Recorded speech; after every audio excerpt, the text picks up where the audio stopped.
भगवत गीता अध्याय 9 राजविद्या राजगुह्य योग। उदाहरण प्रस्तावना। भगवान श्री कृष्ण ने अर्जुन को संबोधित करते हुए कहा, हे अर्जुन, अब मैं तुम्हें सबसे गुप्त और श्रेष्ठ ज्ञान राजविद्या बताता हूँ, जिसे जानकर तुम संसार के सभी दुखों से मुक्त हो जाओगे। ये ज्ञान सभी विद्याओं का राजा और सभी रहस्यों का परम रहस्य है। ज्ञान की महिमा और उसका स्वरूप। भगवान बोले, यह ज्ञान बहुत पवित्र है, इसे प्रत्यक्ष अनुभव किया जा सकता है, ये धर्म के अनुसार है, इसे सरलता से किया जा सकता है और यह अविनाशी है। इस ज्ञान का अभ्यास करने वाले कभी नष्ट नहीं होते। व्याख्या। राजविद्या का अर्थ है विद्याओं का राजा। ये ज्ञान इसलिए श्रेष्ठ है क्योंकि ये हमें सीधे ईश्वर से जोड़ता है। ये कोई सैद्धांतिक ज्ञान नहीं, बल्कि ऐसा अनुभव है जिसे हर कोई अपने जीवन में महसूस कर सकता है। रियल लाइफ उदाहरण।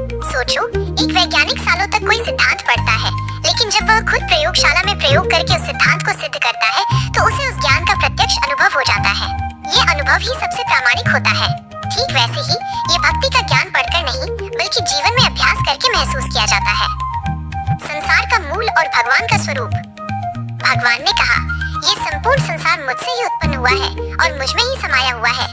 मैं सभी प्राणियों में स्थित हूँ, लेकिन वे मुझ में स्थित नहीं है। ये मेरा अद्भुत योग है। व्याख्या। ये सुनने में थोड़ा विरोधाभासी लगता है। भगवान कहते हैं कि वे सब में हैं, लेकिन कोई भी उन्हें पूरी तरह से नहीं जानता। इसका अर्थ यह है कि जिस प्रकार हवा हर जगह होती है, लेकिन उसे पकड़ा नहीं जा सकता, उसी तरह भगवान हर कण में मौजूद है, लेकिन उन्हें भौतिक आंखों से देखा नहीं जा सकता।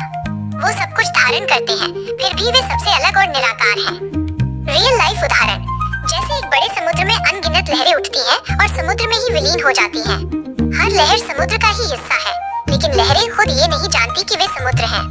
उसी तरह हम सब भगवान से ही उत्पन्न हुए हैं और उन्हीं में वापस विलीन होते हैं, लेकिन अपनी पहचान भूलकर खुद को अलग मानते हैं। अविनाशी भक्ति का मार्ग। भगवान बोले, जो लोग मुझे परमपिता के रूप में पहचानते हैं, वे मेरे भजन और कीर्तन में लगे रहते हैं, मेरा स्मरण करते हैं और हमेशा मेरा गुणगान करते हैं। वे दृढ़ता से मेरे साथ जुड़े रहते हैं। व्याख्या। भगवान इस अध्याय में सबसे सरल और सीधे भक्ति मार्ग का वर्णन करते हैं। भक्ति का अर्थ है भगवान से प्रेम। ये प्रेम जप कीर्तन और उनकी कथाओं को सुनकर बढ़ाया जा सकता है। ये रास्ता किसी भी अन्य कठिन साधना से ज्यादा सरल और प्रभावी है। रियल लाइफ उदाहरण। जैसे एक बच्चा अपने माता पिता से प्रेम करता है, वो किसी नियम या बंधन के कारण नहीं, बल्कि सहज रूप से करता है। माता पिता की प्रशंसा करना, उनका नाम लेना, उनकी बातें करना, ये सब उसके प्रेम को दर्शाते हैं। सच्ची भक्ति भी ऐसी ही सहज और सरल होती है। जो मुझे प्राप्त नहीं कर पाते। भगवान ने कहा, जो मूर्ख मुझे नहीं जानते, वे मुझे साधारण मनुष्य समझते हैं। उनकी आशाएं, कर्म और ज्ञान सब व्यर्थ चले जाते हैं। व्याख्या। जब मनुष्य भगवान को सिर्फ एक ऐतिहासिक व्यक्ति या किसी धर्म के संस्थापक के रूप में देखता है, तो वो उनके वास्तविक स्वरूप को नहीं पहचान पाता। इस अज्ञानता के कारण वो आध्यात्मिक मार्ग पर आगे नहीं बढ़ पाता और जन्म मरण के चक्र में फंसा रहता है। रियल लाइफ उदाहरण। कल्पना करो कि आपके पास एक जादुई दीपक है जो आपकी हर इच्छा पूरी कर सकता है, लेकिन आप उसे सिर्फ एक साधारण का दीपक समझकर फेंक देते हैं। आपने एक बड़ी संभावना को खो दिया। उसी तरह जो लोग भगवान के दिव्य स्वरूप को नहीं पहचानते, वे जीवन की सबसे बड़ी संभावना मोक्ष को खो देते हैं। अंतिम शिक्षा माइनस सरल भक्ति। भगवान बोले, जो भक्त मुझे प्रेम से एक पत्ता, एक फूल, एक फल या थोड़ा सा जल भी अर्पित करता है, मैं उसे स्वीकार करता हूँ। तो जो कुछ भी करता है, जो खाता है, जो हवन करता है, जो दान देता है और जो तप करता है, वो सब मुझे अर्पित कर दे। व्याख्या। ये श्लोक अध्याय 9 श्लोक 26 इस अध्याय का सार है। भगवान ये नहीं कहते कि तुम बहुत सारा धन या बड़ी बड़ी चीजें अर्पित करो। वे सिर्फ प्रेम और भक्ति देखते हैं। अगर तुम्हारे पास कुछ नहीं है तो एक पत्ता ही सही, अगर वो प्रेम से दिया गया है तो वो सबसे बड़ा उपहार है। रियल लाइफ उदाहरण। एक छोटा बच्चा अपनी माँ को मिट्टी का खिलौना भी उपहार में देता है, तो माँ उसे प्यार से स्वीकार कर लेती है। वो खिलौने की कीमत नहीं देखती, बल्कि बच्चे के प्रेम को देखती है। भगवान भी हमारी भक्ति और प्रेम को देखते हैं, न कि हमारे चढ़ावे की कीमत को। समापन संदेश।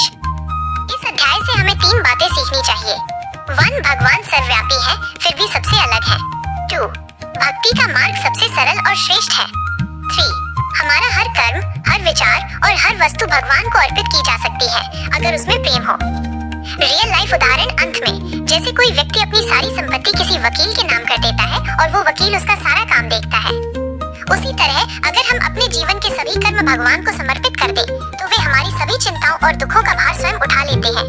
यही राजविद्या का सबसे बड़ा रहस्य। यदि ये भक्ति वीडियो आपके हृदय परिजनों के साथ शेयर करें और हमारे चैनल को सब्सक्राइब करना न भूलें। दिव्य भक्ति रस से भरे नए वीडियो की झलक सबसे पहले पाने के लिए घंटी दबाएं।